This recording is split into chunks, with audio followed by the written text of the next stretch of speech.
தற்போதைய செய்தி. மதுரை காமராஜர் பல்கலைக்கழக துணைவேந்தர் நியமனத்தில் நிர்பந்தம் இருந்ததாக தேர்வுக்குழு உறுப்பினர் பதில் மனு தாக்கல் செய்திருக்கிறார். உயர்நீதிமன்ற மதுரை கிளையில் நிர்பந்தத்தால் மதுரை காமராஜர் பல்கலைக்கழக துணைவேந்தராக செல்லதுரை தேர்வு செய்யப்பட்டதாக தேர்வுக்குழுவைச் சேர்ந்த உறுப்பினர் மதுரை உயர்நீதிமன்ற கிளையில் மனு தாக்கல் செய்திருக்கிறார்.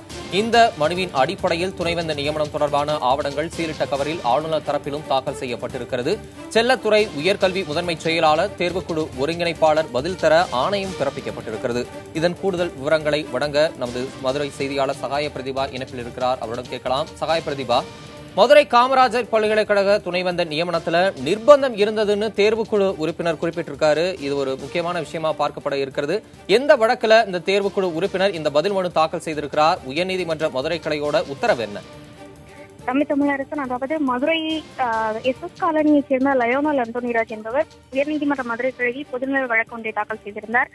அதில் மதுரை காமராஜர் பல்கலைக்கழக பாதுகாப்பு குழுவின் பேராசிரியராக சீனிவாசன் என்பவர் கடந்த சில வருடங்களுக்கு முன்பு நியமிக்கப்பட்டார். அதன் பின் அவரை ஒரு கும்பல் கடுமையாக தாக்கியது. இதில் அவர் அளித்த புகாரில் தற்போது காமராஜர் பல்கலைக்கழக துணைவேந்தராக உள்ள செல்லத்துறை உள்ளிட்ட பலர் மீது வழக்கு பதிவு செய்யப்பட்டுள்ளது. அந்த குற்ற வழக்கு தற்போது நிலுவையில் உள்ளது. மேலும் தற்போது துணைவேந்தராக நியமிக்கப்பட்டுள்ள செல்லத்துறைக்கு பேராசிரியராக பணியாற்றிய அனுபவம் இல்லாத நிலையில் பல்கலைக்கழக தேடுதல் குழு அவரை துணைவேந்தராக நியமிக்க பரிந்துரை செய்துள்ளது. அவருக்கு பேராசிரியர் அனுபவம் இல்லை. குற்ற வழக்கு நிலுவையில் உள்ளது.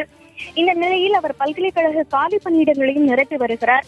எனவே அவர் புதிதாக பணியிடங்களை நிரப்புவதற்கு தடை விதிக்க வேண்டும். மேலும் அவரை துணைவேந்தராக நியமனம் செய்ததை ரத்து செய்ய வேண்டும் என மனு தாக்கல் செய்திருந்தார். இந்த வழக்கு இன்று விசாரணைக்கு வந்தது. அதாவது இந்த வழக்கு ஏற்கனவே விசாரணைக்கு வந்தபோது பல்கலைக்கழகத்தின் வேந்தர், அதாவது ஆளுநரை எதிர்மனுதாரராக சேர்த்து அவரது நியமனம் தொடர்பான ஆவணங்களை சீலிட்ட கவரில் தாக்கல் செய்ய வேண்டும் என நீதிபதிகள் உத்தரவிட்டிருந்தார்கள். இந்த வழக்கு இன்று விசாரணைக்கு வந்தபோது ஆளுநரின் தரப்பில் சீலிட்ட கவரில் துணைவேந்தர் நியமனம் தொடர்பான ஆவணங்கள் சீலிட்ட கவரில் தாக்கல் செய்யப்பட்டது. துணைவேந்தர் தேர்வு குழுவின் ஒருங்கிணைப்பாளரின் நிர்பந்தத்தால் மட்டுமே காமராஜர் பல்கலைக்கழகத்தின் துணைவேந்தராக செல்லத்துறையை தேர்வு செய்தோம் என தேர்வு குழுவின் உறுப்பினர்கள் தரப்பில் பதில் மனு தாக்கல் செய்யப்பட்டுள்ளது. மேலும் இந்த வழக்கில் ஆளுநர் தரப்பில் தாக்கல் செய்யப்பட்ட ஆவணங்கள் சீலிட்ட கவரில் தாக்கல் செய்யப்பட்டதால் அது குறித்த முழு விவரங்கள் தெரிய வரவில்லை.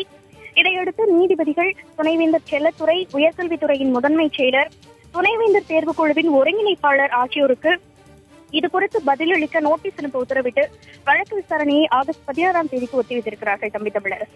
சகாய பிரதிபா, தேர்வுக்குழு உறுப்பினர்களே நாங்கள் நிர்பந்திக்கப்பட்டோம் அப்படின்னு சொல்லியிருக்கிறாங்க. இந்த விஷயத்துக்கு உயர்நீதிமன்ற நீதிபதிகள் தரப்புல ஏதாவது கருத்துகள் முன்வைக்கப்பட்டதா?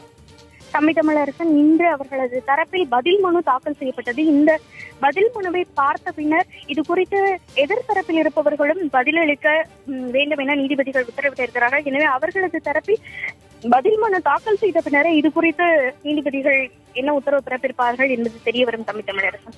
சகாய பிரதிபா, செல்லத்துறை நியமனத்துல ஒரு நிர்பந்தம் இருந்ததா கூறப்பட்ட நிலையில அவர்கள் தரப்புல இருந்து பொதுவா முன்வைக்கப்படக்கூடிய கருத்து என்னவா இருக்கு? தமிழரசன், இதுவரை துணைவேந்தராக நியமிக்கப்பட்ட செல்லத்துறை தரப்பிலிருந்து இந்த வழக்கில் எவ்வித கருத்தும் தெரிவிக்கப்படவில்லை. இதையொட்டிய இன்று அவருக்கும் இது குறித்து பதிலளிக்க நோட்டீஸ் அனுப்ப உத்தரவிடப்பட்டிருக்கிறது. தமிழரசன். மதுரை காமராஜர் பல்கலைக்கழக துணைவேந்தராக நிர்பந்தத்தின் பேரில் செல்லதுரை நியமனம் செய்யப்பட்டிருப்பதாக தேர்வுக்குழு உறுப்பினர்கள் மதுரை உயர்நீதிமன்ற மதுரை கிளையில் பதில் மனு தாக்கல் செய்திருக்கின்றனர். இதன் தற்போதைய தகவல்களை வழங்கியமைக்கு நன்றி சகாய பிரதீபா.